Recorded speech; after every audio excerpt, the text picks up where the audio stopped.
Salut tout le monde, content de vous retrouver, c'est Roch Cholette. Bienvenue au podcast des vraies affaires zéro bullshit. Aujourd'hui, je vais vous parler de la COVID, puis des annonces, puis tout ce qu'on a appris hier sur la COVID. Il y a eu beaucoup de choses, j'ai hâte de vous parler de ça. Je vais vous dire qu'aujourd'hui, j'ai décidé de me faire un petit feu, parce que c'est frisquet dehors. Moi, je suis frileux, je n'aime pas bien l'hiver, puis je suis frileux.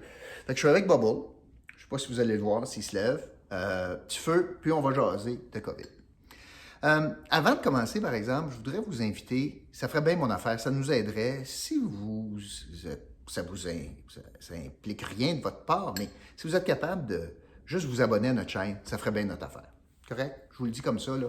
Ça ferait bien notre affaire, ça nous donnerait un coup de pouce, soit de vous abonner ou un petit j'aime, rien de compliqué. Puis d'ailleurs, on a un petit concours, vous pourriez même gagner un petit peu d'argent. Puis c'est ça, ça va nous donner un petit coup de main. OK. COVID, hier. Qu'est-ce qui est arrivé hier? Bien, Dr Arruda a comparu en commission parlementaire. Je vous en avais parlé de ça hier. Puis les objectifs des partis d'opposition, c'était de tenter de voir s'il y avait un disconnect entre le message de la santé publique puis les annonces gouvernementales. Bien, c'est exactement ce qu'on a appris hier. On a appris hier que le Dr Arruda nous a dit que les restaurants, pour ce qui est des restaurants, deuxième vague, santé publique n'avait pas recommandé la fermeture. Non. Il avait recommandé de garder ça ouvert puis de permettre aux restaurateurs d'accueillir des gens de la même maison, même adresse. Puis que le gouvernement, pour toutes sortes de raisons, avait décidé de dire non à ça puis de fermer les restaurants. Alors, c'était pas sur recommandation, bien au contraire. C'était pas sur recommandation de la santé publique. Et c'est vrai que un gouvernement, ça prend toutes les balles en jeu, tu sais, ça considère tous les points de vue, puis il y a des considérations de communication, de santé publique, de communication, d'économie, toutes sortes d'affaires. Puis ils ont décidé de fermer les restaurants, même si Santé publique disait qu'on pouvait les garder ouverts. Fait une couple d'affaires là-dessus. Premièrement, y a-t-il une industrie plus réglementée que la restauration en mesures sanitaires? Ils sont gérés par le MAPAC, ils ont toujours quelqu'un dans la cuisine qui vérifie, puis fait que s'il y avait un secteur où est-ce qu'on était pas mal plus sûr que d'autres choses, que c'était propre, puis que c'était nettoyé, puis etc., c'était la restauration. Le gouvernement a dit non. Quand même, non. Parce qu'il trouvait ça probablement trop difficile, et c'est ce que le Dr Arruda nous a dit, trop difficile à communiquer. Le message devrait être compliqué. On garde ouvert, mais juste la même adresse, puis après ça, comment tu contrôles ça? Qui contrôle ça? C'est le restaurateur? Puis l'amende, si, mettons, tu y vas avec ton voisin, ton chat ou ton ami, tes amis, puis là, tu fais quoi? Goffer. Prends-tu pour acquis que c'est la même adresse? Tu leur demandes-tu des cartes? Puis si quelqu'un fait un faux pas, c'est-tu le restaurateur qui a l'amende? C'est-tu le client? C'est-tu les deux? Le gouvernement dit que c'est trop compliqué. Donc, sur l'autel de la communication, ce qu'on a appris hier, c'est qu'on a décidé de sacrifier l'industrie de la restauration. C'est ça qui est arrivé. C'est lourd pour les restaurateurs. Moi, je les connais, j'en connais plusieurs. Puis, tu sais, tu fais pas une fortune en restauration. C'est dur, c'est très, très dur. Et il y a moins de marge bénéficiaire qu'il y avait. Bon, les gens prennent moins un verre. Il y a beaucoup d'offres et c'est tough. La pénurie de main-d'œuvre est vraie dans ce secteur-là. Puis là, on vient de donner un coup très dur à la restauration. Surtout en apprenant donc hier que c'est pas par des mesures sanitaires ou des conseils sanitaires qu'on a décidé de fermer ça. Sauf que les conséquences de ce qu'on a appris hier, c'est majeur. Puis je vais vous expliquer. Dorénavant, on va toujours avoir un doute entre une décision gouvernementale, mais c'est-tu ça que la santé publique et la science recommandent? Surtout venant de l'histoire récente que à peu près toutes les mesures qui ont été imposées depuis le mois de mars, et je pense à la fermeture du pont, nous autres en Outaouais, on s'est toujours drapé sous la couverture de « oui, mais c'est la santé publique qui décide ça, c'est des décisions de santé publique ». Le gouvernement a toujours joué là-dedans. Je pense à tort, parce que santé publique, c'est un élément, mais il y en a d'autres. Il aurait pu dire « j'assume ». Non, pas ça qu'ils ont fait. Ils ont décidé de ne pas prendre la chaleur depuis le mois de mars. Puis le gouvernement a dit « ah, c'est la santé publique. Regarde, c'est la santé publique. » Là, c'est démasqué, pour prendre l'expression en mode présentement. Là, ils sont démasqués.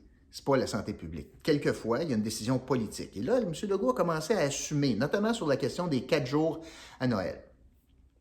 Mais là, dorénavant, à chaque fois qu'il y aura une décision d'annoncer, les journalistes à Québec, puis partout, vont poser la question, les citoyens vont poser la question, « Ouais, mais santé publique dit quoi de ça? » Et là, on va arriver dans une dynamique absolument incroyable. Puis je vous explique. Avez-vous déjà vu ça, vous, que le sous-ministre aux Finances, le lendemain du dépôt du budget du Québec, fasse un point de presse en disant, « Ben moi, la mesure 2, là, moi, je t'accorde ça. » Mais non, t'as jamais vu ça. Et on risque d'avoir ça en santé publique. Parce qu'il y a une confusion des rôles, puis des genres, puis des responsabilités. Dr Arruda, qui est sous-ministre, est assis à côté du premier ministre, pourrait dire en point de presse, « Non, moi, je n'ai pas recommandé ça. » Ou bien il ne le dira pas, ou il va mentir, ou pire, ils vont s'organiser comme les gars d'invue avant. Puis M. Legault va lui dire, « Dr Arruda, vous devriez me suggérer telle affaire. » Puis là, Dr Arruda, « OK, mais moi, te le suggéré. » Puis là, tout le monde va être comme larron en foire. Mais c'est malsain. Alors, on est rentré dans une dynamique hier là, assez particulière. J'ai hâte de voir ça, moi, les prochains points de presse. Où est-ce que M. Arruda va être confronté? Prenons une hypothèse. Je vous le dis, là, ce que je vais donner comme exemple, ça n'arrivera pas, là. OK? Ça n'arrivera pas.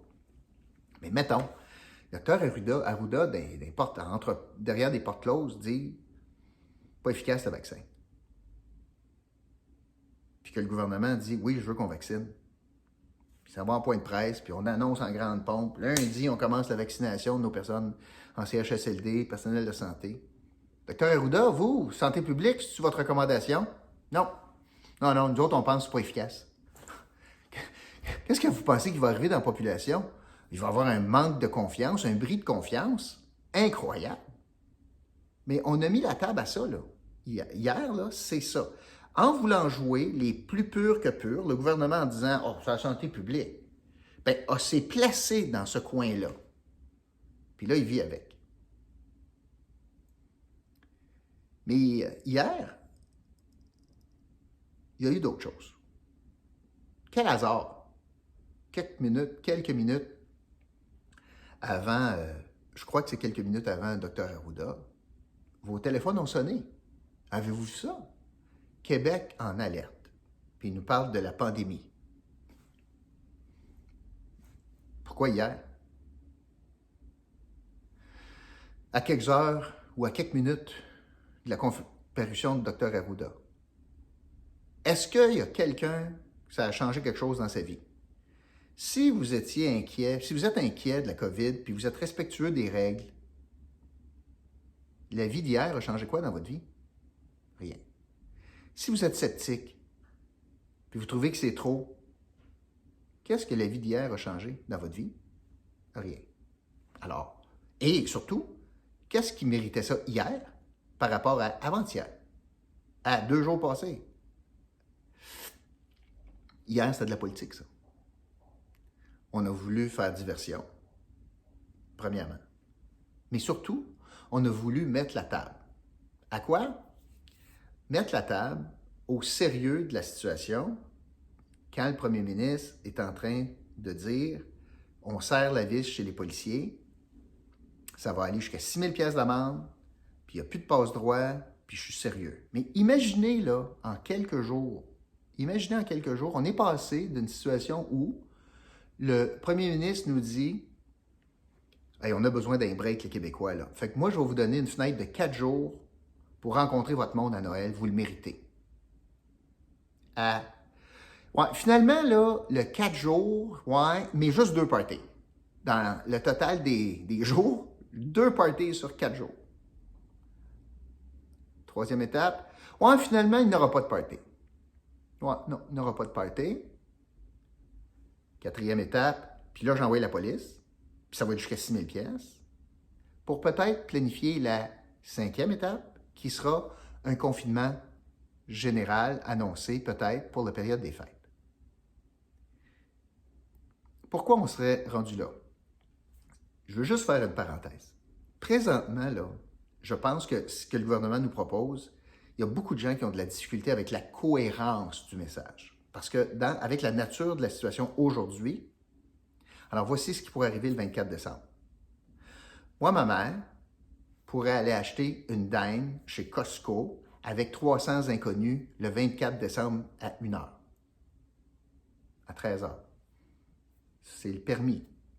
Elle met son masque, c'est une personne âgée, puis elle s'en va chez Costco à 1 heure, le 24 décembre, avec 300 inconnus,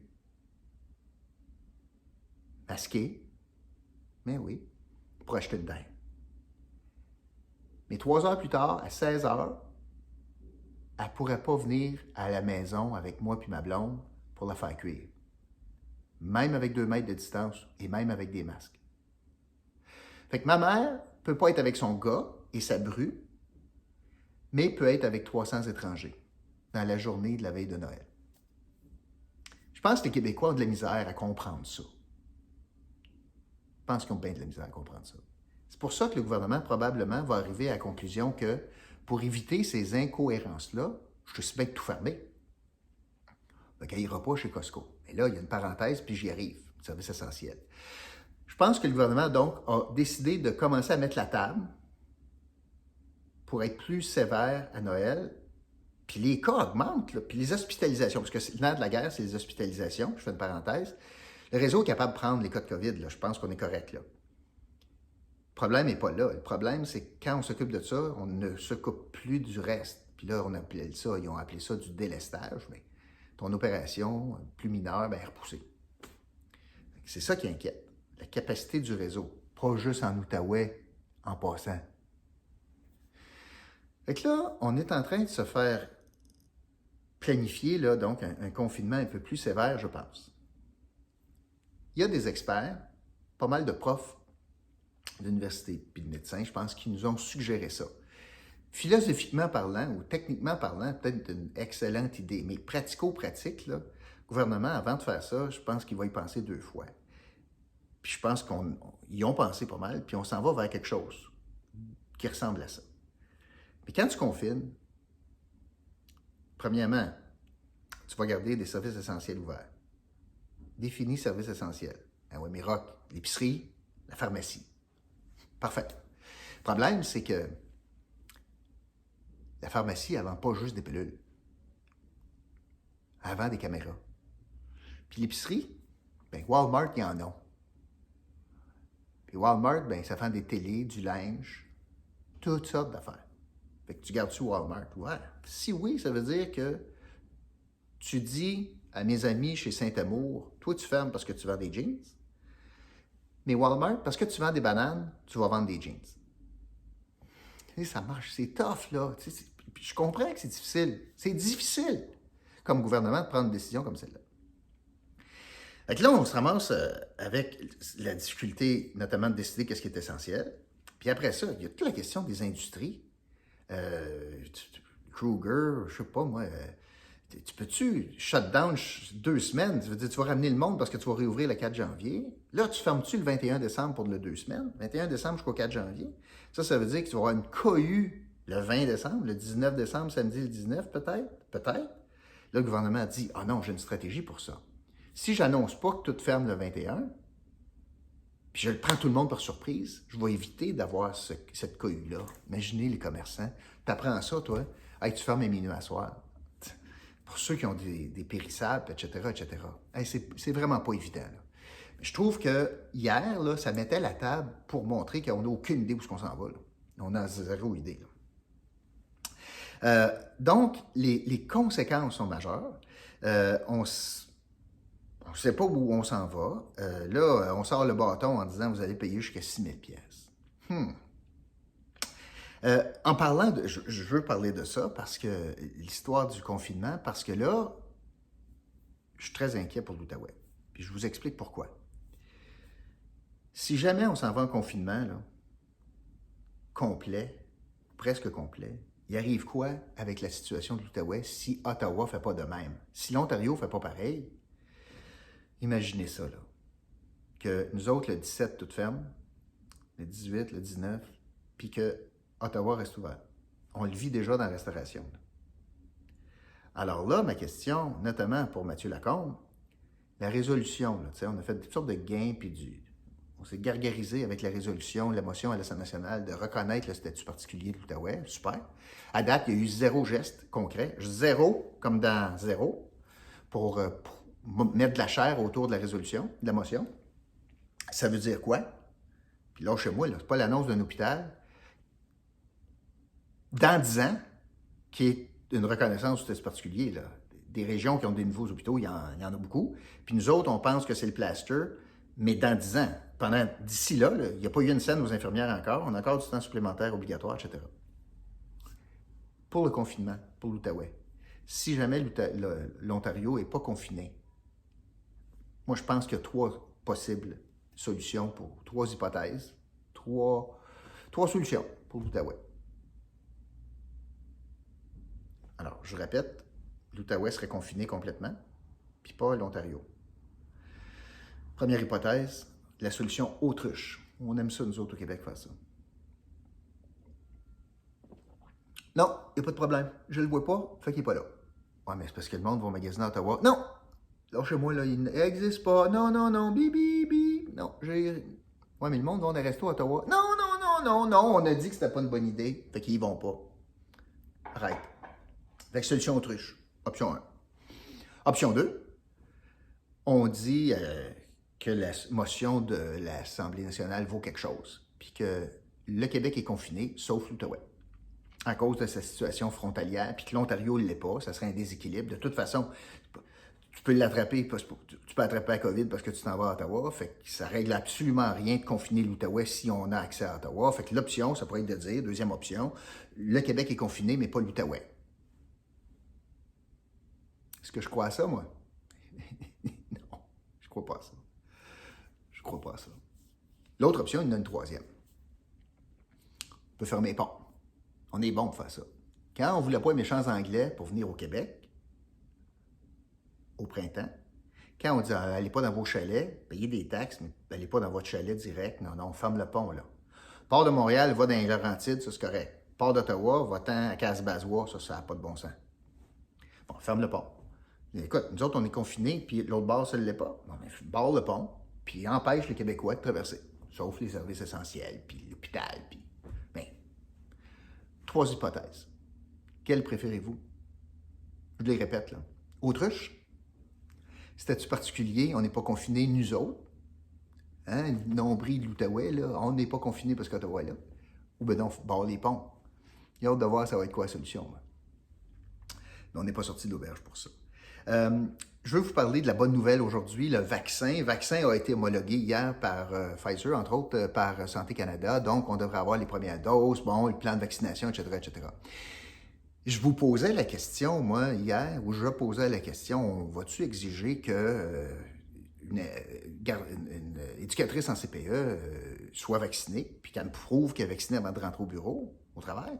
On est-tu rendu là? Est-ce qu'on va faire ça dans le réseau de la santé, CPE? Est-ce qu'on dans le domaine des services? Est-ce qu'on va exiger ça? Est-ce qu'un employeur pourrait exiger ça? Beaucoup de questions, je n'ai pas de réponse. Puis là, j'en ai pensé à une autre question. Est-ce que, par exemple, nos frontières canadiennes et américaines, on va bien réouvrir à un moment donné, est-ce que le Canada pourrait imposer que les Américains qui traversent, les visiteurs, montrent une preuve de vaccination? Hey, est-ce que ça va être un facteur déterminant à savoir si on ouvre ou non la frontière? Puis continuons cette logique-là. Est-ce que les Américains pourraient imposer une preuve de vaccin aux Canadiens pour aller aux États-Unis le jour qu'on ouvre la frontière? Est-ce que ça pourrait être ça à l'international également? Alors, je pose ces questions-là, j'ai hâte de voir. Tout un beau domaine là, qui s'en vient. Paraît simple, la vaccination, mais ça ne l'est pas bien. Alors voilà, c'est de ça que je voulais vous parler aujourd'hui. Moi, je pense qu'il y a eu des éléments majeurs qui se sont passés hier. Puis le résumé de ça hier, c'est pas mal plus de politique que de santé publique. Sur ce, je vous invite évidemment à vous abonner à notre chaîne YouTube. Vous allez voir du contenu à tous les jours, la chaîne Les Vraies Affaires Zéro Bullshit. Si vous avez le goût, écrivez-moi. Commentez, aimez, discutez avec moi, donnez-moi des suggestions de sujets, ça va me faire plaisir de tenter d'y répondre. Alors sur ce, je vous souhaite une superbe journée. Je vous retrouve demain. Demain, un petit peu particulier, parce que justement demain, je vous le dis-tu, j'ai une petite surprise demain. Non, tiens. Chronique demain, podcast, un peu différent, comme pas mal différent. Vous allez comprendre pourquoi. C'est un rendez-vous demain pour un autre podcast sur Les Vraies Affaires Zéro Bullshit. Salut tout le monde.